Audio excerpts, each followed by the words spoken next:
Hello, and this chapter begins our overview of managerial accounting and the objectives of managerial accounting.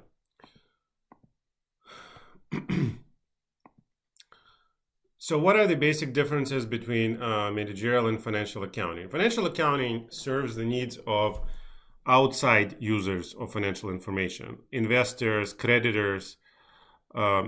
The primary purpose of financial accounting that we've been learning so far is the preparation of financial statements for the benefit of outside users, government as well for tax purposes and so on.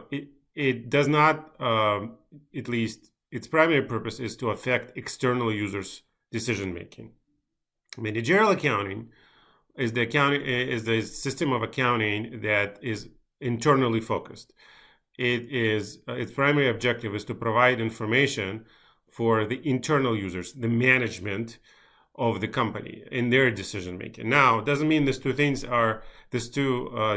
are really separated, because typically a company maintains a single accounting system which is externally focused but also feeds information into internally focused managerial system subject to internal adjustments by management.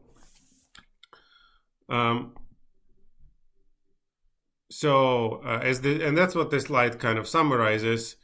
As you can see, the users for financial statements for the GAAP right here, the primary users are the external users and management, and obviously management prepares GAAP-based financial statements. The nature of information is objective in the sense that it's prepared strictly according to rules of GAAP. FASB says to do accounting in a certain way, and you have to do it. You don't have a choice. It's prepared at fixed intervals, either quarterly or annually. Obviously, quarterly financial statements are typically not audited, where the annual financial statements are also subject to financial audit, at least for publicly held companies. And the focus of reporting is for a company as a whole, meaning if the company has multiple divisions, they're consolidated. Whereas the management accounting reports, their focus is purely internal on management. It could be objective and subjective. Objective in the sense that it uses the same sources of information and oftentimes very similar rules as GAAP reporting, but also it's subject to internal adjustments by management which are more reflective of internal needs, and we'll talk about that later. And it could be prepared at any point in time. It could be prepared weekly, it could be prepared monthly, and in fixed intervals, because you could be prepared every day. You can run these reports as you need them, because it affects internal decision making. And the reporting is on the company as a whole, and also for internal units, whether it's individual segments, individual divisions, departments, whatever the decision making needs are. And so, that's what basically this slide says, is that financial accounting is reported in fixed intervals, and they're prepared according to GAAP, and it focuses on the needs of shareholders, creditors, government agencies, and general public. The managerial accounting information is designed to meet the specific needs of the company management. Could include historical data, which is what is the focus of GAAP financial information, of the external reporting, but also the estimated data, which are based on subjective estimates, such as, for example, forecasts and budgets and so on. Management uses both types of information in directing daily operations for periodic decisions.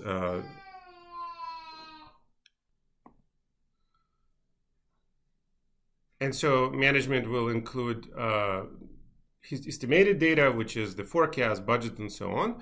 We'll use information in directing daily operations, because these are operational decisions where information needs to come in real time, for budgeting purposes, for planning future operations, and for strategic decision making, which is more long term, because sometimes budgets are prepared, several years in advance. So it's much more subjective, less subject to GAAP rules. And as I mentioned before, management accounting can follow any rules they want. Now, obviously, again, they'll use GAAP-based information as a basis, but then they can, because it doesn't go anywhere except internally, technically speaking, they can do whatever they want with it. And then, of course, they will adjust them subject to their needs. Now, we have to be careful here with one thing, because oftentimes it also goes backwards. Managerial accounting information also fits in back into the financial reporting information. The classic example is, accounting estimates. For example, we talked about estimating a bad debt reserve, allowance for bad debts, or testing goodwill impairment. And that often is based on managerial information, on managerial budgets, on internal reporting information. So, management needs to also be careful as how they adjust external historical financial information for the future purposes. It still needs to be objective because they're really not separate. They feed into each other. And so, yes, for the internal decision-making purposes, historical gap information could be adjusted, say, for example, when you develop forecasts. But you have to be doing that carefully so that you don't bias gap information, which is based on management management expectations, for example, about the future and so on. As we already mentioned, you can prepare a management accounting data on any basis you want, on any frequency as the business needs arise, and it could be done on any level of the organization, not just for the organization taken as a whole. So we mentioned that management accounting information could be prepared on multiple levels of the organization, and so it depends on how the organization is set up, how the line responsibilities go, right? How the departments are organized, whether the individual responsibilities of staff, are they organized in departments, are they organized in teams, are they organized in subunits, and essentially reporting of the management accounting information could be done in any one of those levels. So here they talk about line versus staff department. So a line department is directly involved in providing goods or services to the customers. Staff department provides services, assistance, and advice to the department's line of other staff responsibilities. So you can think of, the line department is, like if you're in a manufacturing company, are the departments that actually, or the lines of service that actually produce the goods or services. But then on top of them, you have departments like human resources, and overall, higher level of management, or within the university, the line department would be us, accounting, finance, economics, and then on top of us we have, HR, the president, the provost, and so on. So those would be staff departments. Now, management accounting function falls under the purview of the controller of the organization. The controller is the chief accounting officer, responsible both for external and internal accounting reporting. And the controller will have different people reporting to them. They will have people reporting to them that are responsible for external reporting, for example, for the reporting to the Securities and Exchange Commission, the filings, and so on. But then they will have management accounting staff reporting to them as well. And those are the so-called financial analysts, internal financial analysts, and so on. And of course, the just bookkeeping function of the company, journal entries, and so on, and taxes and cost accounting. And so the big area of management accounting, the big focus of management accounting, is primarily on determination and allocation of costs. And we'll talk about this in this course a little bit. But the other term that people often use because of such strong focus on costs of management accounting is cost accounting. In fact, management accounting is a more recent term. Originally, it came from the term, it used to be called cost accounting. And in fact, cost accounting originated from a broader discipline of operations research or operations management. You may have studied that. How do you manage operations of the company? Where should costs go? How they should be? Who should get resources? A big now, of course, subject is supply chain. And so essentially management accounting, I would say, is subfield of both accounting and operations management, and also of economics, because many things that we decide in cost accounting, for example, cost volume profit analysis, which we don't cover in this class, essentially just economic concepts. And the whole concept of cost is an economic concept, and that's what we cover in the second class.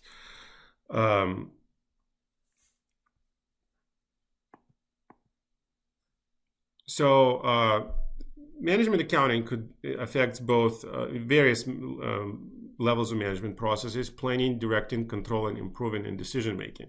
And so planning is the idea of budgeting. Like you want to use historical information to make predictions about the future. And budgeting could be both short term. It could be budgeting for next week, could be budgeting for next month, could be budgeting for next year.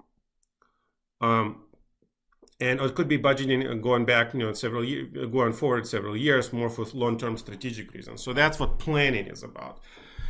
Directing is, of course, management tells everyone what to do, what to do. And that's very much informed by planning, right? Like you decide what to do based on what you planned to do. Controlling is the idea that once people have done something, you need to evaluate their performance. That's why the chief management accountant and chief accounting officer of the organization is called a controller. They control, they measure what have people done compared to what their goals were, right? Like performance evaluation very much is behind controlling. Now, on the basis of what you've observed, the performance you've observed, then you can decide how to improve performance, right? Should you change targets? Should you increase them? Should you bring them down because maybe they were unrealistic? Should you penalize people for bad performance, for not meeting your goals? And why did they not meet goals? Trying to kind of deconstruct the reasons for performance and patterns that you observe. And that, of course, feeds into overall decision-making of the company. Like once you know what happened, what do you do next? And it's kind of a loop, right? You go back from decision-making to planning again every phase, and directing, controlling, improving decision-making. So it's a constant feedback loop or a constant cycle that the company goes through.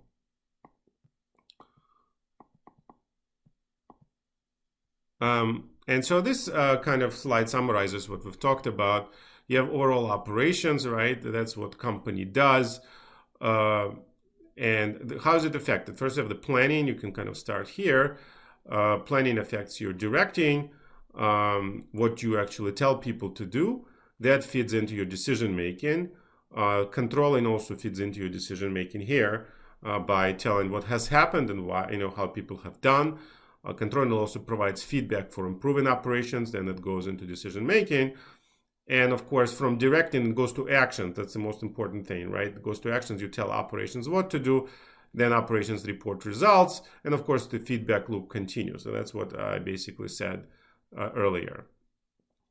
So management uses planning in developing companies' objectives, goals, and translating those objectives into the courses of action. And that's kind of budgeting and forecasting. Budget could be long-term or short-term. Long-term budgets are more strategic, years ahead, trying to decide where you want your company to go, what products to perform. And we talk a lot about budgeting in the second class as well. Operational planning is more short-term focused. What do we do now? What do we do next week? What do we do in 2 weeks? What do we do next month? And your planning, of course, as I mentioned, saying directing. Management tells employees what to do, right? Where to go, what products to focus on, and so on. And then, of course, it feeds back into controlling. Controlling measures the actual performance. It tells us, how people have done. Have they met their goals? Have they met their objectives? Trying to understand why. And that's the feedback they receive. The term that people use is philosophy of controlling by comparing actual and expected results is called management by exception. And it sounds a little bit negative. I don't think it's meant to be, because that's what it is. You basically say, okay, we gave you goal A, you didn't meet the goal A. You met you were 10% short of it. Why is that the case? What drove you to do that, right? But it only triggers that evaluation process when in fact the goal has not been met or the goal has been exceeded, right? When you're off your plan. Now, the problem with that reasoning, of course, over that approach is that you only kind of think about your operations when things go against your expectations, right? When unexpected things happen, but when everything is expected, you may not pay as much attention. So, which may be problematic, right? Which prevents you from constantly, thinking about what goes on. But that's just human nature, right? People prefer this approach, management by exception, if you will, focusing on unexpected. It's very difficult and sometimes costly to constantly think about, well, where should we be?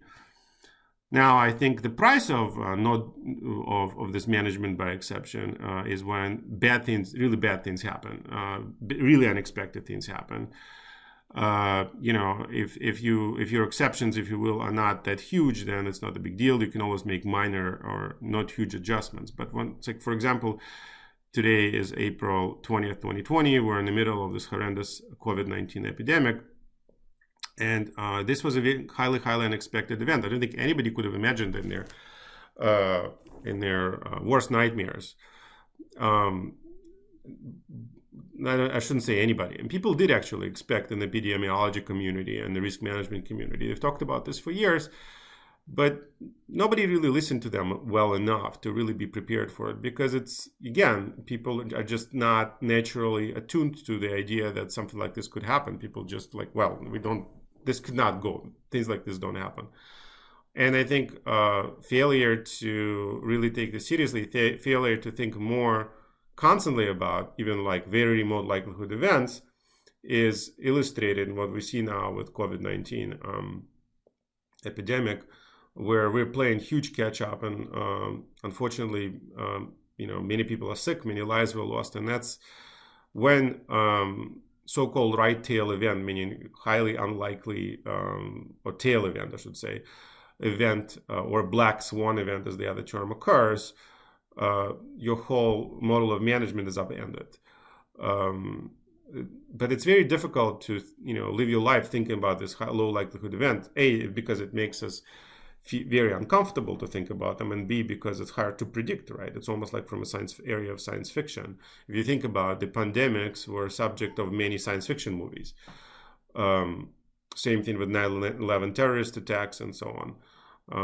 But it's not like people didn't envision them. They did. It's just, we don't tend to live our lives thinking about these things in a serious manner. And I think that's the real drawback of management by exception, of this idea that we simply will just, look at things after the fact and try to understand what had happened, rather than think about what could happen and really being prepared for all kinds of outcomes, no matter how remote.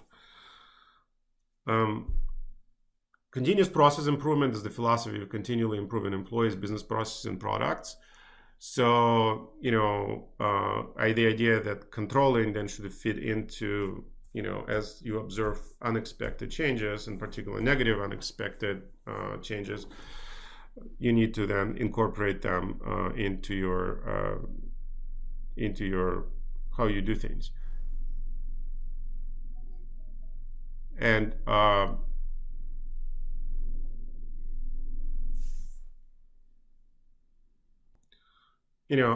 that's what we as professors do every time. Hopefully, we get to teaching evaluations, for example, every semester, and at least I and most good faculty that care about teaching, they will try to, really think through what the evaluation said.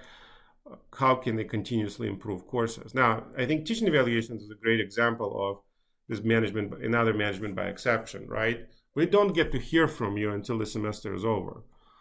And if something doesn't go well, we don't get to know, we don't get to have an opportunity to really adjust the course as it is. I try to do that to some degree by giving interim teaching reviews. I've done it in your class. Unfortunately, didn't get the chance to do that often enough because of the changes that we have undergone and having to switch online and so on. But in my regular face-to-face courses, I give periodic evaluations of teaching every 3-4 weeks. That's my goal, and it's much harder to do so in the online courses because the online courses tend to be kind of preset. But again, the goal is to try to learn. You want to learn from people not until the semester is over, but as things go on, so that you can continuously improve the class, continuously make adjustments. I constantly ask students, well, how can I help? What can I change? Give me feedback. And that's the idea of continuous improvement, to try to mitigate this whole problem of management by exception, where you have to wait till the end to measure, and then you only can the earliest you can adjust to implement improvements would be the next semester or next accounting period or whatever.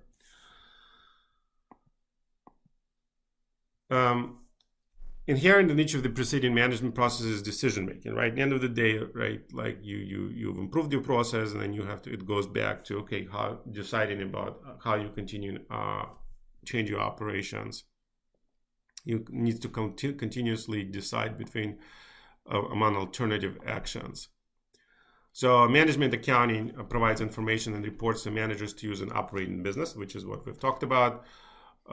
It provides cost of manufacturing a product information. That's one we talked about, it being grown out of cost accounting, and allows for comparing cost of manufacturing products over time.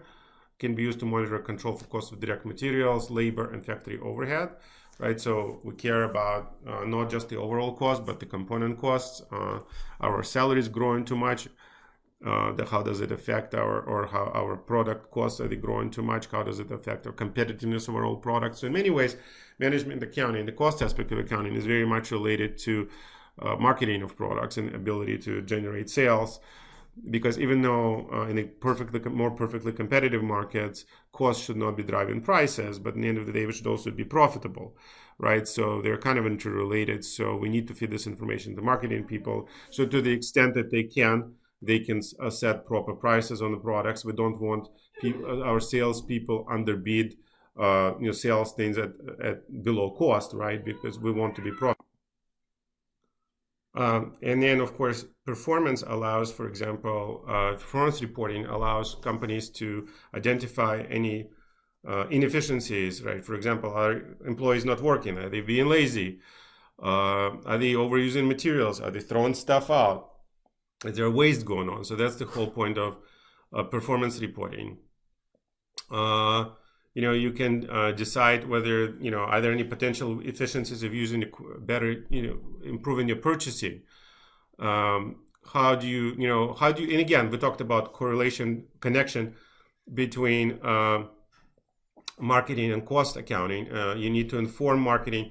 Well, how much do you want to sell, right? To cover costs, right? Because company, at the end of the day, needs to remain profitable. So everybody needs to be talking to each other. So we'll talk about cost, volume, profit analysis eventually, and in the other class, and that's what drives companies to how cost accounting informs sales and credit people and so on. So all of that is very important from the perspective of providing management accounting information.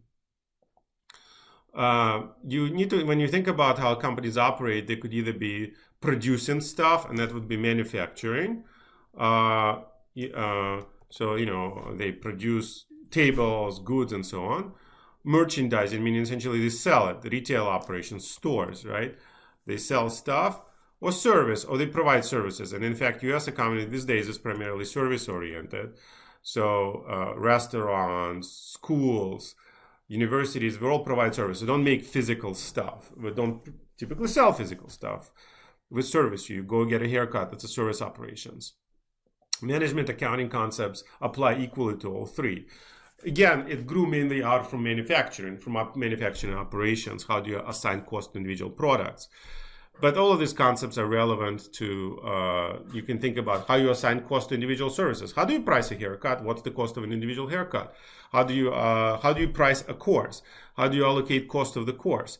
Right now we're all online, but when you're in a physical face-to-face class, there's the cost of paying me, but also there's the cost of, allocating cost of the classroom, allocating the cost of electricity that gets consumed in the building, allocating the cost of the security guard, of his salary or her salary,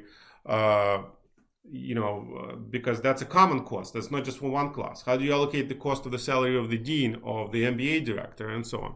So that applies very much to services as well.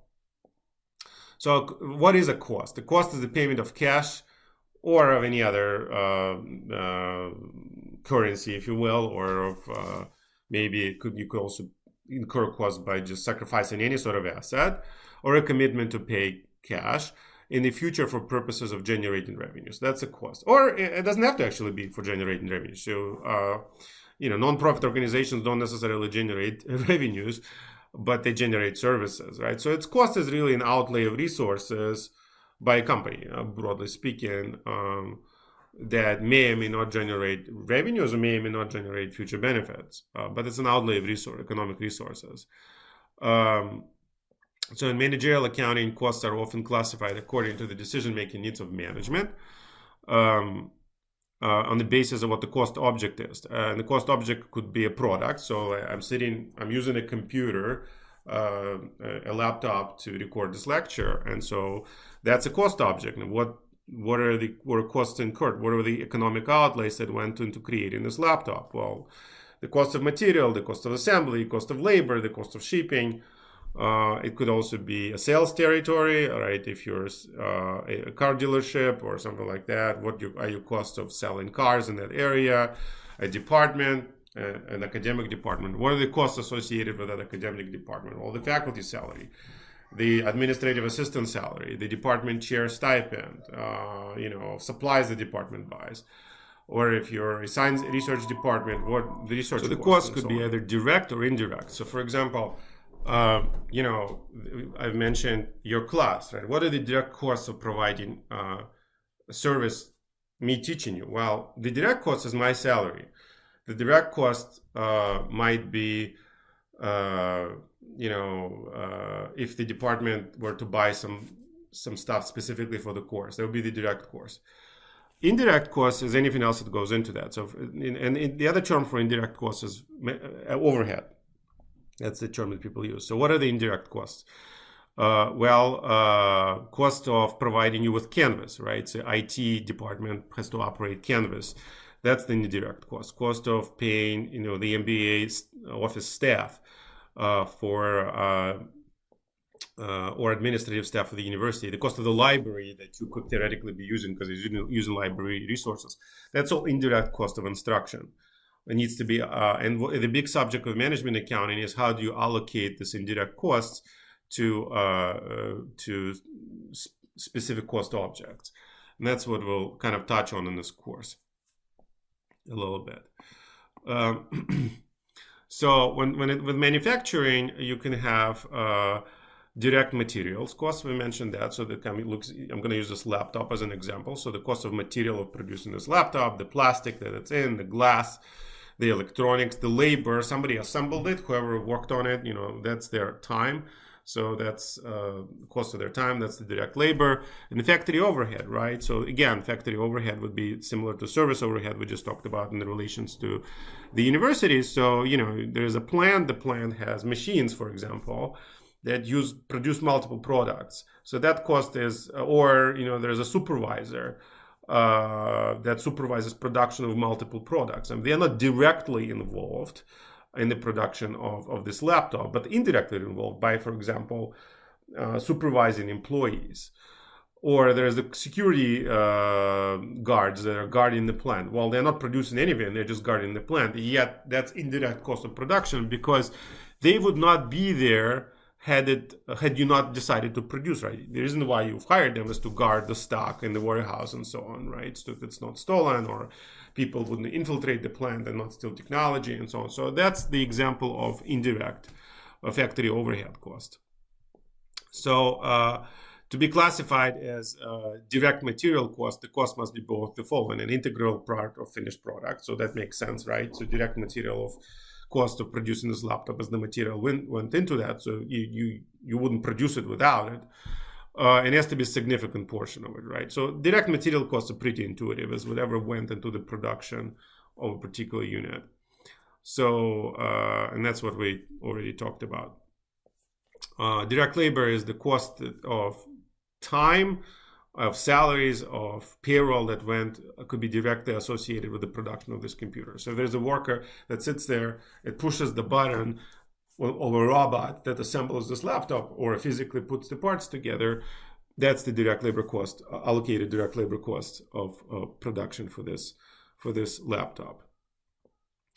You can think about an overhead. We already said. I mean, that these are things that are, kind of up step away from the directly producing it, but the laptop or the course, but sit on top of it, right? Heating and lighting the factory, repairing and maintaining factory equipment, security guards, insurance in factory buildings. All those costs would not be incurred had you not decided to produce it, yet they're kind of removed somewhat from the actual direct process of production.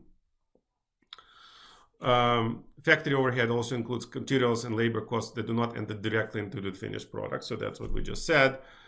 Cost of oil to lubricate machinery, wages of janitorial supervisory employees, and I mentioned all of that already. Also, if the cost of direct materials or direct labor are not a significant portion of the total product of the cost may be classified as factory overhead. So that's not really, in my mind, applicable to manufacturing, because their direct materials and direct labor are by definition,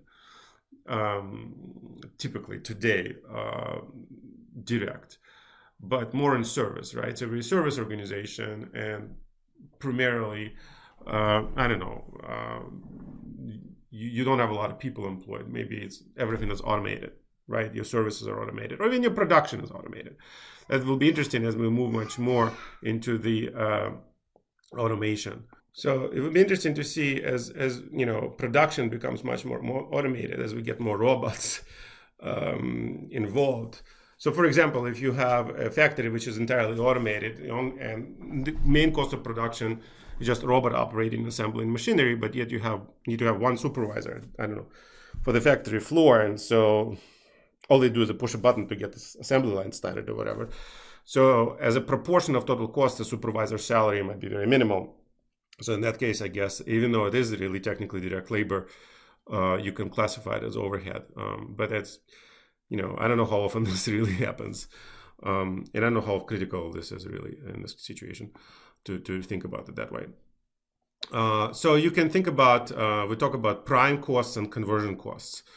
Prime costs are direct materials and direct labor. So they're the main cost of making this laptop. We had to get the material, and somebody had to assemble it. And there's also conversion costs, which direct labor and factory overhead, which is the idea is that you take, these are the costs of taking stuff, raw material, inventory, and actually converting it into a product. So under this dichotomy, direct labor is both prime cost and the conversion costs. And so you need to distinguish, it's important, between product costs, which is the actual cost of making this laptop, essentially creating assets, creating inventory, creating services. And then also on top of it, there are costs that really don't go into service creation. They're just selling administrative costs. Once the product is created, selling administrative costs would be what you pay your salespeople, the commission. Or for most companies, it's the cost of headquarters, paying your CEO, paying your CFO, administrative operations. So, they're not really involved in production. They're just even further removed from production, right? Just they're associated more with just running the whole organization. So there's actually like 3 layers of costs. There is the period costs that are really most removed, and that they don't actually relate to production directly. They're related to the organization, or relate to this need to sell things. There's SG&A expenses, selling general administrative expenses, and there are product costs. And those product costs could be direct, which, direct material, direct labor, direct overhead, which is the one that you can, where let's say there's one machine that operates several products, and you need to allocate the cost of that machine, because that machine really does produce the product, but not just this product. So that would be the example of direct overhead. Or most of overhead is indirect, maintaining a production process, cost of maintaining production process. But it's still very closely related to production, right? Cost of maintaining the factory, cost of paying security, cost of paying maintenance staff associated with production.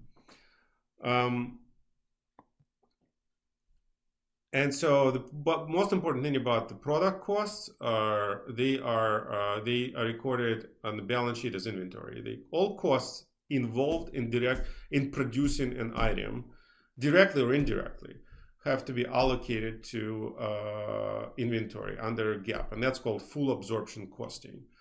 When this inventory is sold, that cost is reflected in cost of goods sold. Period costs, SG&A, are just period expenses. They're reported as a line below product costs, right? Remember, the format of the income statement, you have sales minus cost of sales. That gives us the gross margin. And that's also kind of sometimes referred to as core earnings. Gross margin is the core earnings of production. And then below that are the next line will be SG&A, right? It's kind of even higher level, far removed costs of administration, paying your CEO, paying your salespeople, and so on, marketing, and so on.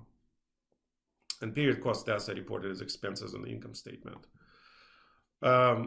So the biggest distinction is that SG&A costs, the period costs, go straight to income statement. Like they're just expense in that period. The product costs first go to an inventory, which is reflected on the balance sheet as an asset. And then as this inventory is sold, that gets reflected as a cost of sales later. So the retained earnings and the cash flow statements of our manufacturing business are similar to those of service merchandising businesses. What's different is the balance sheet and income statement. Well, the balance sheet will be different because, again, the cost of production is allocated between inventory and that is costs of products not sold. An income statement goes with the cost of inventory that was sold. So the production costs is split between what's capitalized in balance sheet and what is expensed on the income statement.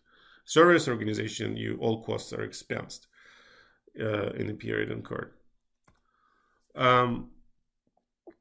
And you can, when it comes to inventory, we distinguish between three types of inventory: materials inventory, raw materials inventory, right? It's just the stuff that you buy that you need to produce stuff, right? The paint, the plastic, the glass that you need to produce this computer. Work in process is the inventory of goods that are in process of being produced. And that typically includes three things. One is the cost of materials used in production to produce this computer. So imagine this computer before it was even before it became available for sale, right? As it's being produced through, as the plant. Well, let's say it's half done, right? So whatever was used in making a half computer, that's the cost of materials used. Cost of labor that was used to assemble this computer or half a computer. So you need to allocate this direct labor cost to the work in process inventory and any overhead that you allocate. Now, once the computer is ready, right? Once the car is ready to leave the factory floor and go to the showroom or go to the stock room, it gets transferred out of work in process to the finished goods. And finished goods inventory is basically the same as inventory that you see for retail operations in the store. So the biggest difference in inventory accounting between, let's say, store, retailer, or wholesaler that sells finished products and a manufacturer, that for a retailer or wholesaler, they will have only one class of inventory. That will be the stuff that they sell. For a manufacturer, you have these three levels. Raw materials, so materials inventory, which is just the sources of things that you need to produce. Work in process is stuff that's being produced but not yet ready. And finished goods, which is the stuff that's ready to be sold, ready for to go to off the factory floor and to be sold to whoever else will buy them. And so the income statement of a manufacturing business will reflect those three types of inventory in it, whereas the merchandise and the retailer or wholesaler will only just have one type of inventory and the product cost. And that's what you see here is that, you can see if you look at the manufacturing business here, right here, on the right, you have, it has the beginning finished goods sales, and there's the beginning finished goods inventory, plus cost of goods manufactured, minus which the sum of finished goods inventory and cost of goods manufactured, which is addition to, it's kind of like purchases for a retailer or for a merchandiser, minus the ending good finished goods inventory will give you the cost of goods sold, and that's the gross profit. income statement for merchandising, instead of cost of goods manufactured, we'll have net purchases, right? Because the merchandiser, retailer, wholesaler has to buy goods from a producer. They don't produce anything. They simply buy it from a producer and then resell it at a markup. So that's the biggest difference in this for merchandising business versus a manufacturing business, is in this line here, net purchases versus cost of goods manufactured. So merchandise available for sale is, of course, is the beginning inventory plus purchases, and that's merchandise available for sale. You subtract from it the finished goods inventory, ending inventory, and that will give you cost of goods sold, which is what the second line here is, right? Cost of merchandise available for sale minus the ending inventory is cost of merchandise sold. And that's what we called what? We called this the periodic system, inventory system equation, which is what we showed before. For a producer, for a manufacturer, cost of goods available for sale is the beginning finished goods inventory plus cost of goods manufactured, and that's cost of finished goods available for sale. And you take that, subtract the ending inventory, it will give you cost of goods sold, which is what we talked about before. Cost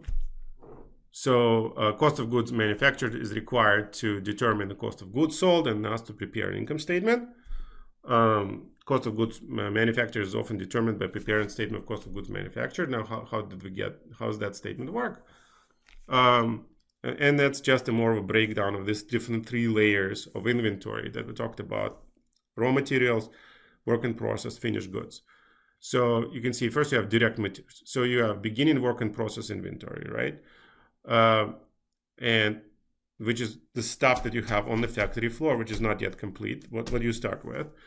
Then you have, what you need to add to that is the cost of direct materials used, right, which is right here. That comes from just changing inventory of raw materials, right? And inventory of raw materials is the beginning plus the whatever you purchased minus the ending. That will give you the cost of materials used. That gets transferred, from the materials inventory into work in process, as it's a subtraction from materials because you used it, but it's an addition to work in process. So it's a step system. So you go from raw materials, you've used some raw materials, you don't expense it, you transfer that into work in process as an addition. Then you add any direct labor and manufacturing overhead, allocated overhead, and that gives you the total manufacturing costs incurred during the period. Then let's say you transferred a bunch of goods out from the floor back to the showroom or to the warehouse that's available to be sold. You count your ending work in process inventory, and you come up with cost of goods manufactured. That's the difference, right? That's what gets added to the actual addition to the finished goods. That's how you get it. Statement of cost of goods manufactured, as we've already gone through, requires determining the cost of material used, determining the total manufacturing costs incurred, and cost of goods manufactured. All right, and so this diagram just shows how this all flows through. You have the direct materials, direct labor, factory overhead. It's being used. It flows into the manufacturing process. It's all cost of goods, adds up to the cost of goods manufactured. The finished part gets transferred into the finished goods inventory. Unfinished stays in work in process. Any unused materials stay in the materials inventory. So what you see on the balance sheet is materials inventory, and these are the materials which did not get consumed at all. And they're just sitting there for a future production process work. The cost of producing inventory, and finished goods is what is ready to be sold. Now, once it's sold, it goes to cost of sales,